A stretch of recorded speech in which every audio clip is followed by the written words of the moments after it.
بسم الله الرحمن الرحيم فإذا قضيتم مناسككم فاذكروا الله كذكركم آباءكم أو أشد ذكرا فمن الناس من يقول ربنا آتنا في الدنيا وما له في الآخرة من خلاق ومنهم من يقول ربنا آتنا في الدنيا حسنة وفي الآخرة حسنة وقنا عذاب النار أولئك لهم نصيب مما كسبوا والله سريع الحساب واذكروا الله في أيام معدودات فمن تعجل في يومين فلا إثم عليه ومن تأخر فلا إثم عليه لمن اتقى واتقوا الله واعلموا أنكم إليه تحشرون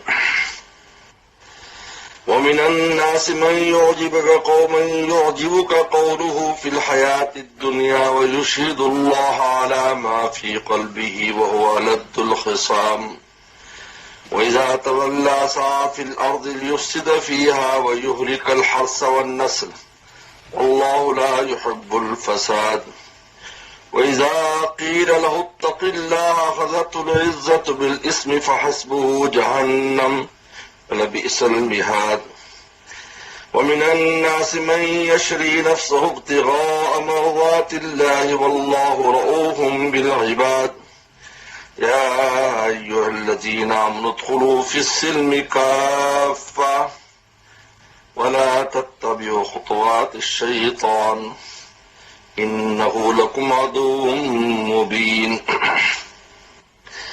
فإن زللتم من بعد ما جاءتكم البينات فاعلموا أن الله عزيز حكيم هل ينظرون إلا أن تأتيهم الله في ظلل من الغمام والملائكة وقضي الأمر وإلى الله ترجع الأمور صدق اللہ مولانا العظیم. اللہ تعالیٰ نے فرمایا کہ جب تم حج کر چکو فیضا قضیتم مناسککم، حج کرنے کے بعد پھر 3 دن مینا میں قیام کرنا ہوتا ہے. 10 تاریخ کو یوم النحر ہے اور اس کے بعد 11، 12 اور 13 بھی.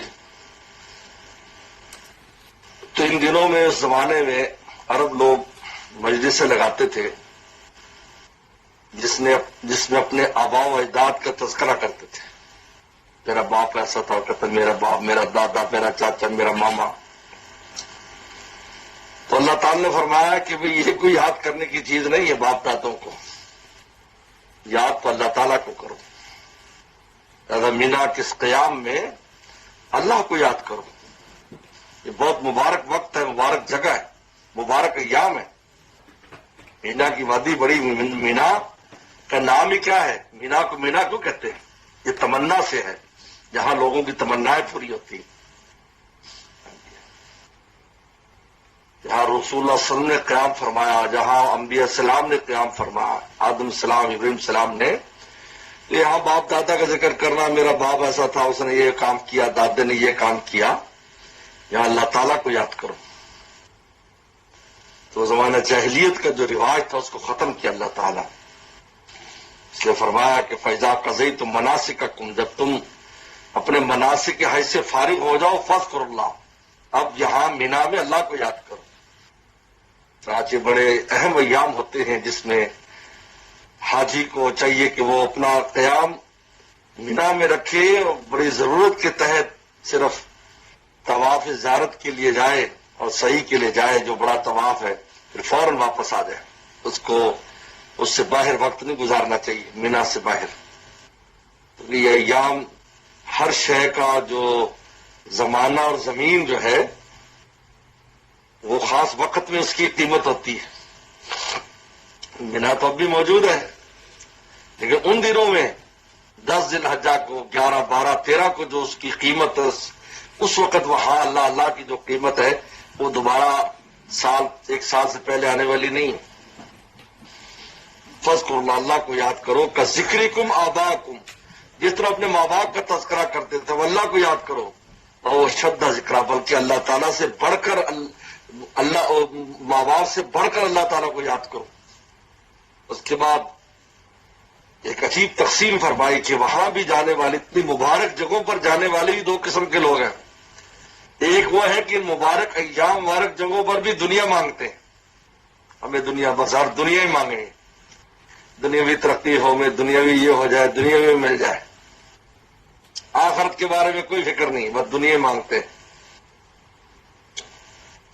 اس رسالت کے تحت مفتی شفیع صاحب رحمۃ اللہ علیہ نے ان لوگوں کو بھی لکھا ہے، یہ جو بیات آ رہی ہوں، کہ جو صرف نیک لوگوں کے پاس صرف اپنے دنیاوی کام کی غرض سے جاتا اور کوئی مقصد ہی نہیں، یہ نہیں ہے کہ بھی اللہ اللہ سیکھ لیں گے، کوئی آخرت کی دعائیں، اپنی ہدایت کی دعائیں، کوئی نیکی کی توفیقات کی دعائیں کرا لیں، یہ مقصد نہیں ہے، صرف دنیا مقصد ہے، وہی دنیا چل جائے بس۔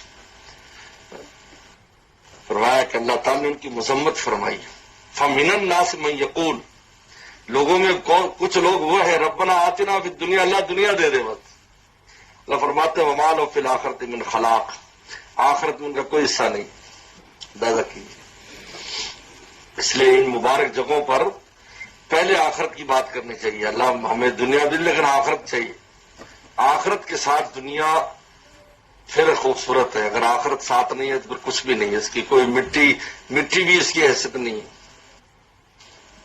مال و فلاخت من خلا، آخرت میں ان کا کوئی حصہ نہیں، اس لیے کہتے ربنا آتنا فی الدنیا، کا حسنہ لفظ بھی نہیں ہے اس میں، یعنی وہ کہتے ہمیں دنیا چاہیے، جیسے کیسے بھی ہو بس دنیا چاہیے، حلال آئے حرام آئے، ہمیں دنیاوی ترقی چاہیے، دنیا میں نام و نخوت ہمارا بن جائے، نام بن جائے بس، اس لیے لفظ حسنہ یہاں نازل نہیں فرمایا۔ لیکن منہم من یقول، لیکن کچھ لوگ وہ ہیں سمجھدار، یقول کہتے ربنا آتنا فی الدنیا حسنہ، اللہ دنیا میں بھی اچھی دنیا چاہیے، اچھی یعنی کہ حلال ہو، طیب ہو، پاکیزہ ہو، وہ چاہیے، اور فی الآخرت حسنہ، آخرت میں بھی حسنہ چاہیے، اس لیے دنیا کی حسنہ میں بہت چیزیں شمار فرمائی گئی، رسول اللہ نے خود تفسیر فرمائی حسنہ کی، اس سے رزق حلال مراد ہے، اس سے نیک صالح اولاد مراد ہے، اس سے نیک صالح بیوی کی مراد ہے، اس میں لوگوں میں عزت ثناء خلق، لوگ آپ کی تعریف کریں، آپ کو اچھا کہیں، وہ بھی حسنہ میں شامل ہے۔ اس لیے کہ اللہ تعالیٰ لوگوں کے اچھا کہنے پر بھی آسمان سے خیر کے فیصلے نازل فرماتے ہیں، لوگ آپ کو اچھا سمجھتے ہیں تو لوگوں کا گمان آپ کے بارے میں اچھا ہے، یہ تمام چیزیں حسنہ میں ڈال دی، عزت دنیا میں عزتیں ملے وہ حسنہ میں شامل ہے۔ وفی الآخرت حسنہ، آخرت حسنہ مغفرت اور جنت ہے، اللہ معاف فرما دے، جنت دے دے، وقنا عذاب النار، اور اللہ ہمیں دوزخ کے عذاب سے بچا لے، تو دنیا بھی حسنہ مانگی، آخرت کے بھی حسنہ، لیکن دوزخ کے عذاب سے بچا لے۔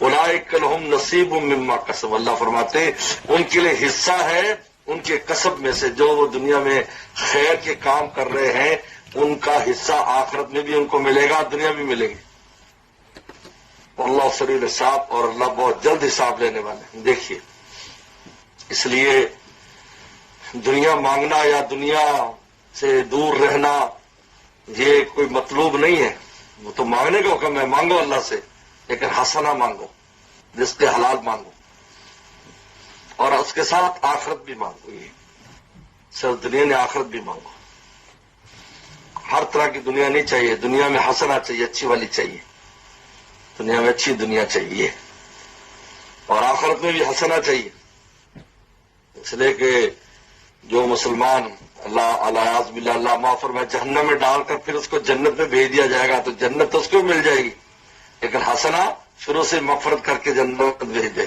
کوئی سزا نہ ملے، کوئی ذلت نہ اٹھانی پڑے آخرت، یہ آخرت کی حسنہ۔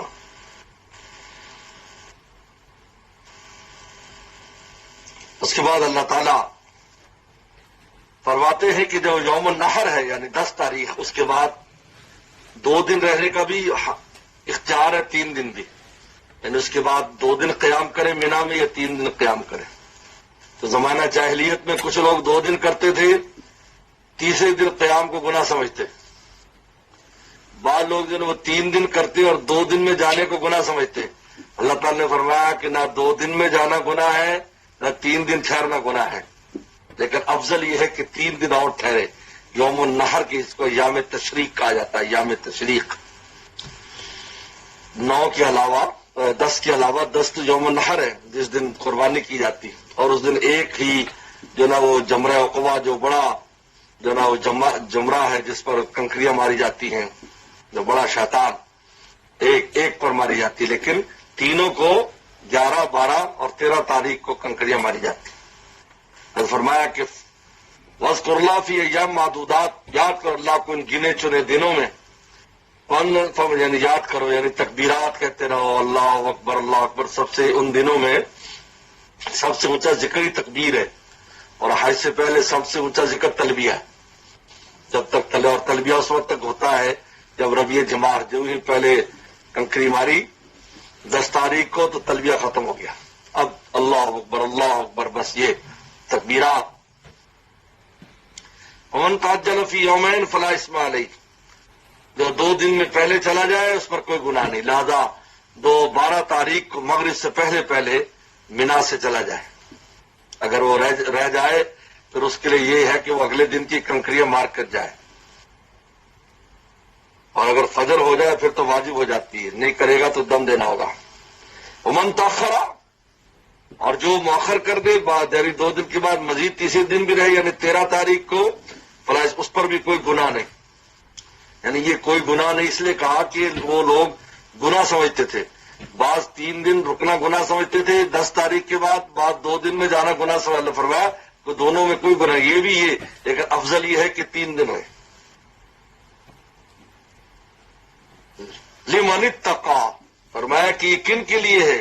جو تقوی اختیار کرے، جن کے دل میں اللہ کا خوف اور ڈر ہے، تو ان کے لیے 2 دن رک کر جائیں 3 دن رک کر جائیں ان کے لیے برابر ہے۔ واتقوا اللہ، اللہ سے ڈرو، واعلموا انکم الیہ تحشرون، جان لو تمہیں انہی کی طرف جمع ہونا ہے۔ اس کے بعد یہ اوپر تقسیم تو کی تھی کہ اللہ سے مانگنے کے ہے مسلمان ہیں، لیکن اللہ سے مانگنے میں 2 قسمیں، ایک ہے ان کو بس دنیا کی غرض ہے اور کچھ نہیں، اور ایک وہ ہے کہ جو دنیا اور آخر دونوں مانگتے ہیں۔ مجھے یاد ہے کہ ہم جب پہلے حج پر حاضری ہوئی 1997 میں، تو اس وقت خیموں کو آگ لگ گئی تھی، تو پھر ہمارا خیمہ جل گیا تھا، تو بعد میں لدھیانی صاحب رحمۃ اللہ علیہ ان کا خیمہ محفوظ رہا تو وہاں چلے گئے تھے، تو وہاں عرفات کی یہ اس وقت ہم پہنچی تھی مینا میں تو آگ لگ گئی تھی، تو بعد میں خیر ہم عرفات میں ان کے خیمے میں، تو پھر وہاں ان کا بیان ہوا تھا عصر کے بعد، تو انہوں نے بیان اسی پر کیا تھا کہ یہاں آ کر بھی ہم دنیا مانگتے ہیں، حالانکہ یہ وہ مقام ہے عرفات کا کہ جہاں اللہ کا عرش قیامت کے دن اترے گا، عرش جو لگے گا عرش الہی زمین میں، اس کا مرکز عرفات ہوگا، وہاں اللہ کا عرش اترے گا، اور پھر وہاں سے آگے ساری زمین جوڑ کر وہاں حساب کتاب شروع ہوگا۔ تو فرماتے تھے بھائی آج تو یہاں ہم اس جگہ موجود ہیں جہاں عرش اترنا ہے، تو آج یہ کیوں نہیں مانگتے کہ اللہ اس عرش کے سائے میں ابھی سے جگہ ریزرو کر دے گی، کیونکہ پہنچے تو ہوئے نا وہاں، اللہ میاں ادھر آپ اپنی جگہ 2 فٹ 4 فٹ کی جگہ آپ آج سے طے فرما دیں، کیونکہ آج تو آپ پر جمال ہے، اس دن تو جلال ہوگا، اس تو انبیاء السلام کی بھی ہمت نہیں ہوگی کہ اللہ سے گفتگو فرما سکے۔ اگر مانگو اللہ میاں عرش کے سائے کا فیصلہ فرما دے کہ جہاں اسی میدان میں جس طرح آج تو آپ لایا ہے اپنی رحمت سے، تو اس دن بھی ہمارے لیے یہاں جگہ ہو، کہ یہ مانگو دنیا تو کہتے وہ تو مل جائے گی، جب اللہ تعالیٰ خوش ہو جاتے ہیں بندے سے تو دنیا بھی اس کو اعلیٰ عطا فرماتے ہیں۔ تو فرما اس کے بعد اب ایک اور تقسیم فرما رہے ہیں نفاق اور اخلاص کے اعتبار سے، کہ لوگوں میں بعض منافق ہوتے ہیں اور آ کر ایسی باتیں بنائیں گے ایسے کہ جیسے ان سے بڑا کوئی دیندار نہیں ہے، لیکن جہاں ان کو موقع ملے گا وہ دین کو نقصان پہنچائیں گے۔ لہذا رسول اللہ کے زمانے میں بھی ایسے لوگ تھے۔ یخنس نے جو نا شریک کا قصہ ہے، خوبصورت آدمی تھا، خوبصورت گفتگو کرتا تھا، بڑے میٹھی باتیں کرتا تھا، تو وسلم کے پاس آ کر بڑی بڑی باتیں، حضور وسلم بھی حیران ہو جاتے، تعجب ہو جاتے اس کی باتوں سے کہ بھائی واہ کیسی باتیں کر رہا ہے، لیکن ایسے گندا منافق تھا کہ جب اکیلا کسی مسلمان کے جانور کو دیکھتا تو اس کو قتل کر دیتا تھا، گھوڑا کو دیکھتا، گدھے کو دیکھتا، بکری کو دیکھتا، گائے، فوراً قتل کر دیتا۔ کہیں سے گزرتا اپنے پاس جو ہے نا وہ آگ لے کر جاتا، کھیت کو آگ لگا دیتا، باغ کو آگ لگا دیتا، جہاں اس کو موقع ملتا اس کے حالات یہ تھے۔ قرآن نازل ہوا کہ ایسا بدماش ہے یہ، آ کر باتیں کتنی کرتا ہے، ان میں اخلاص نام کی چیز نہیں ہے۔ حضرت فرمایا کہ من الناس من یعجبک قولہ فی الحیات الدنیا، لوگوں میں بعض وہ ہے کہ ان کی باتیں دنیا کی زندگی میں آپ کو بہت اچھی لگتی ہے، اللہ کے نبی صلی اللہ علیہ وسلم کو بہت اچھی، یعجب اعجاب یعنی بہت حیرت میں ڈال دیتی ہے، ایسی گفتگو کرے گا، ایسے میٹھی میٹھی باتیں کرے گا اسلام کے بارے میں، یہ وہ وَيَشْهَدُ اللَّهُ عَلَىٰ مَا فِي قَلْبِهِ، اور اللہ کو گواہ بھی بناتا ہے دل میں، بڑا بڑا مخلص ہو، میرے دل میں ایسے جذبے اللہ رسول کے بارے میں۔ وہ الد الخصام، قرآن کہتا ہے یہ سخت جھگڑالو انسان ہے، الد الخصام۔ اذا تولا، جب آپ کے پاس سے جاتا ہے، صاف الارض لیفسد فیہا، تو زمین میں بھاگا پھرتا ہے فساد کرنے کے لیے، یہلک الحرث والنسل، اور وہ کھیتیوں کو ہلاک کرتا ہے، والنسل، اور جانوروں کو ہلاک کرتا ہے، نسل مٹانے کی کوشش کرتا ہے کہ جانور ختم ہو جائیں، مر جائیں۔ واللہ لا يحب الفساد، اللہ فساد پسند نہیں فرماتے۔ وَإِذَا قِيلَ لَهُ، اچھا بعض کبھی دیکھ لیتے تھے، کسی نے دیکھ لو کیا کر رہے تم بھائی، یہ کیا کر رہا ہے، تو اتنا دعوے دار ہے، یہ کیا کر رہا ہے، تو ایسا نہ کر، اتق اللہ، اللہ سے ڈر۔ اخذت العزت بالاسم، تو کبر اس کو پکڑ لیتا ہے گناہ کے ساتھ، متکبر مزید فساد کرتا ہے۔ لوگوں تو ان کو نصیحت کرو تو وہ نصیحت سے ایسے لینے بجائے اور الٹا ان کے نخوت اور ان کا کبر ان کو وہ جو ہے وہ اور گناہ میں لے جاتا ہے ان کو۔ اخذ عزت بالاسم فحسبہ جہنم، قرآن نے فیصلہ کیا اس کا ٹھکانہ جہنم ہے۔ بئس المہاد، بہت برا مہاد، بہت برا جو ہے وہ بستر ہے، جہنم بہت برا بستر ہے۔ اس طرح آدمی بستر میں گھس جاتا ہے، ہر طرف بستر اس کو گھیر لیتا ہے، اس طرح جہنم اس کو گھیر لے گی۔ حضرت عمر رضی اللہ تعالیٰ نے ایک بار کوئی بات کسی تو یہ آیت کسی نے پڑھ دی، اتق اللہ، حضرت عمر فوراً زمین پر لیٹ گئے اور اپنے گال زمین پر لگا دی۔ کہا حضرت آپ کیا کر رہے ہیں؟ کہا کہ عزت و عزت بالاسم، قرآن کہتا ہے کہ اتق اللہ کہا جاتا ہے تو وہ اپنے اور نخوت کی وجہ سے گناہ میں پڑ جاتا ہے۔ کہا میں ان میں سے نہیں بننا چاہتا۔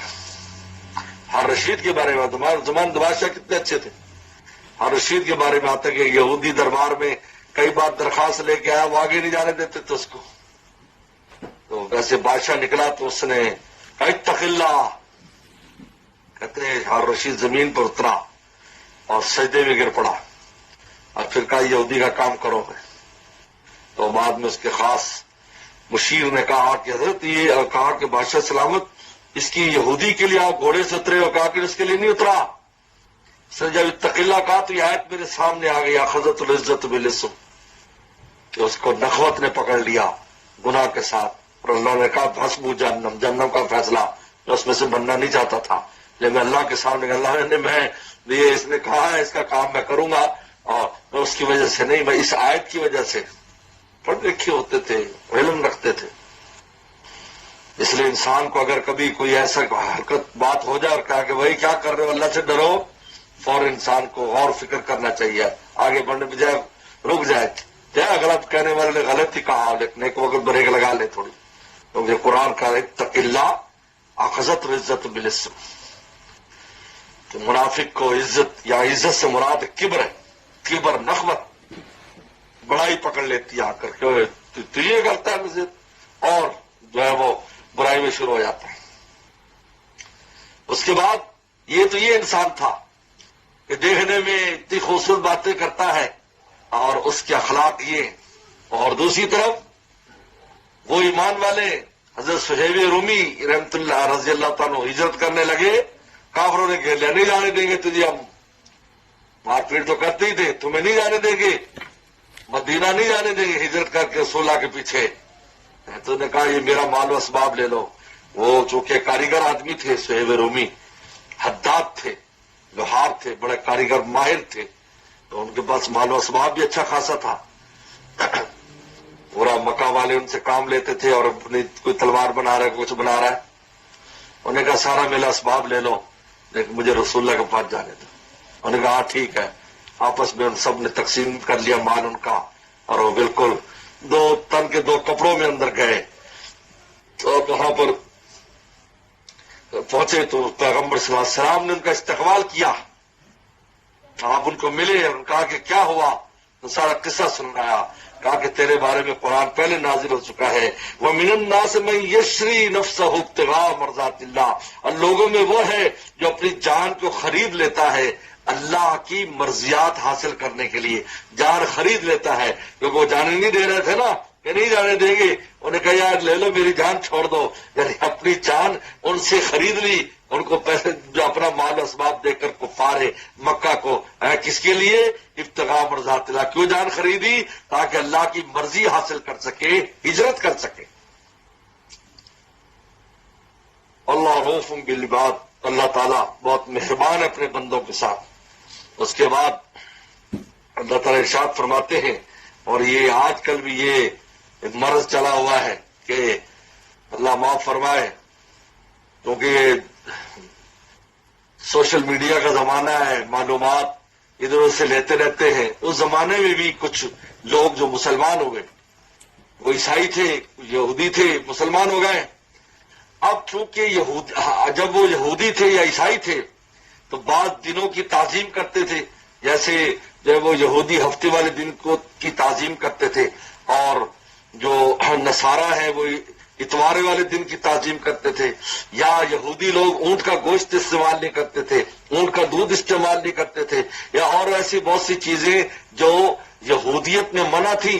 جب وہ مسلمان ہو گئے تو مسلمانوں میں تو جمعے کا دن اب عظمت کا دن ہو گیا، تو ان کے دل میں یہ بات آتی تھی کہ ہم مسلمان ہیں، لیکن ہم ایسے کرتے ہیں کہ اگر ہفتے والے دن کی بھی تعظیم ہم برقرار رکھیں یا اتوار کے دن کی تعظیم بھی اس دن اللہ اللہ تھوڑا سا ہم کر لیا کریں گے تو یہی جو اسلام اور دین کی باتیں، دین کے جو ذکر اذکار ہیں وہی کریں گے، لیکن اس دن کچھ اس کی عظمت کر لیں.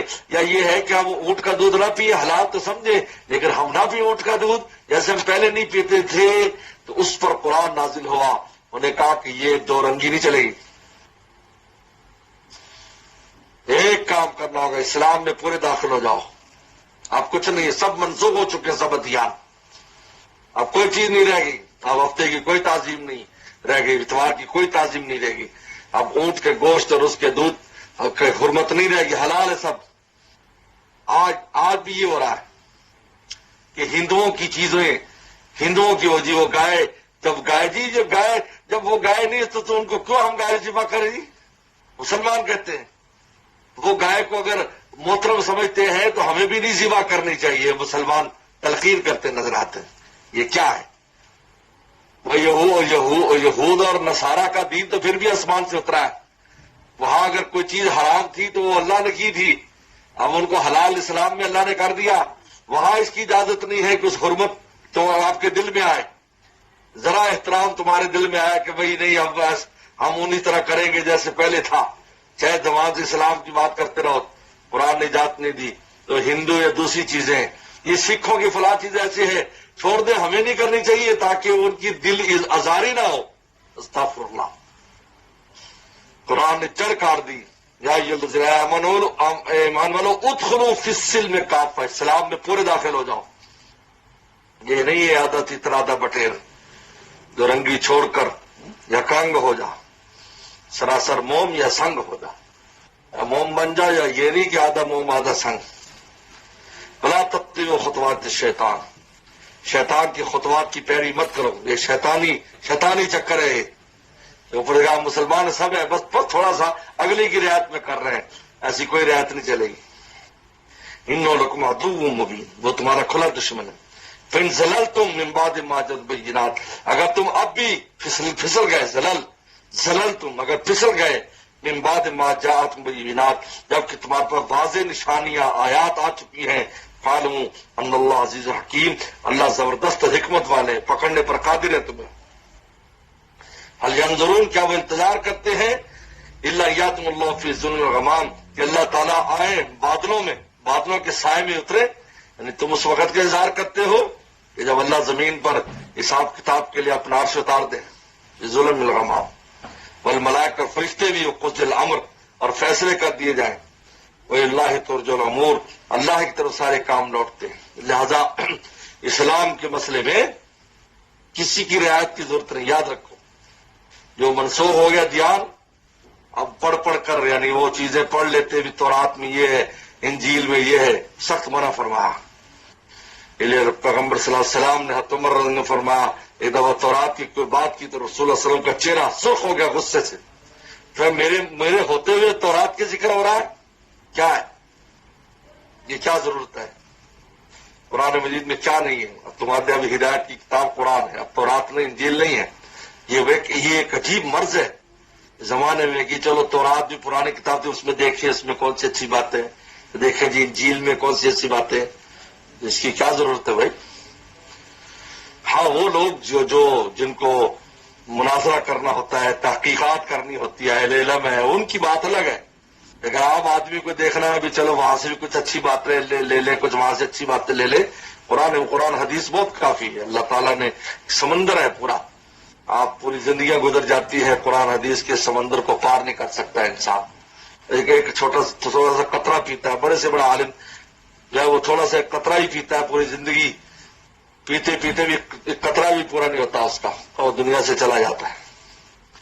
اس لیے ادخلوا فی السلم کافہ. لہذا یہ جس زمانے میں خصوصاً یہ چیز چلی ہوئی ہے کہ مختلف چیزوں کی معلومات، تورات، انجیل، ہندو، سکھ، بدھ مت، جو دوسرے مذاہب ہیں، ان کی رعایت، ان کی چیزیں دل میں بٹھا لینا، قطعاً اس کی اجازت نہیں ہے، قطعاً اجازت نہیں. یاد رکھو، بدھ مت مذہبوں کا اثر ہم پر آ رہا ہے.